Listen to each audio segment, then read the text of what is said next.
Okay, we'll try this again. The U.S. is partly responsible for the Holocaust. Because of the racism and the fascism in the U.S. and the Red Scares in the 1920s, U.S. Congress had severely limited Polish Jewish immigration, thinking that they were communists from the Russian Revolution, supposedly. Originally, in the early 1900s, some of the Jews were intellectuals who were socialists, but when they found out the United States didn't like communists, they became anti-communist. Nevertheless, by 1939, the head of U.S. immigration was anti-Semitic. Hitler told his Nazi hordes to be ruthless and merciless in Poland and to kill men, women, and children, as many as possible, for living room for the Germans. Everyone heard about the living room for the Germans in the 50s, if you were around, in the 60s. But I don't think anyone knew that the Nazis then killed 7 million Poles, 3 million of whom were Jewish. In the 1920s, there were 3 million Poles who wanted to come over here. The Congress wouldn't let them.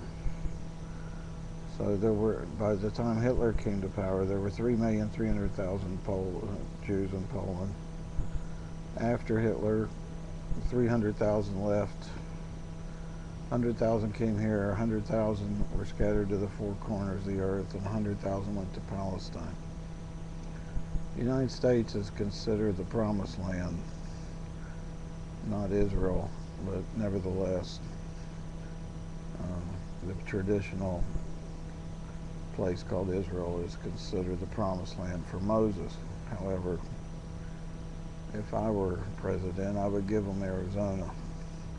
Hitler had exterminated 91% of the Jews in Poland, which at one time had been a paradise for them around 1000 AD.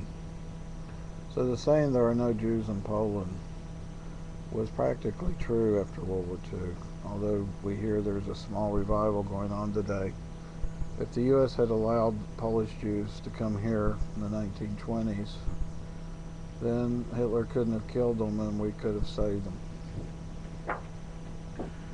And after the war, Allen Dulles betrayed humanity when he became chief of the CIA.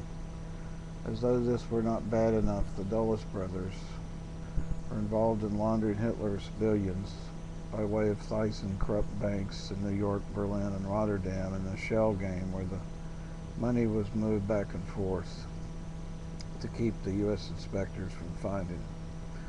Then in 1947, Allen Dulles became the first chief of the CIA under Truman, whose first act, and Dulles' first act, was to hire Hitler's master spy against the USSR, General Reinhard Gehlen, who along with 4,000 other Nazis were smuggled into Fort Hunt, Virginia, probably in U-boats, about 80 U-boats and some airplanes.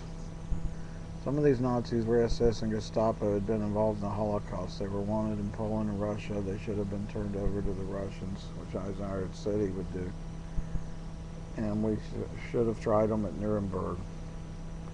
Hitler knew he was losing the war in 1943. He wanted to keep fighting the Soviets by creating a famine inside the USSR to starve 40 million Russians to death and enslave the rest. He told them to say they were not really Nazis, but just extremely anti-communist. There's more later.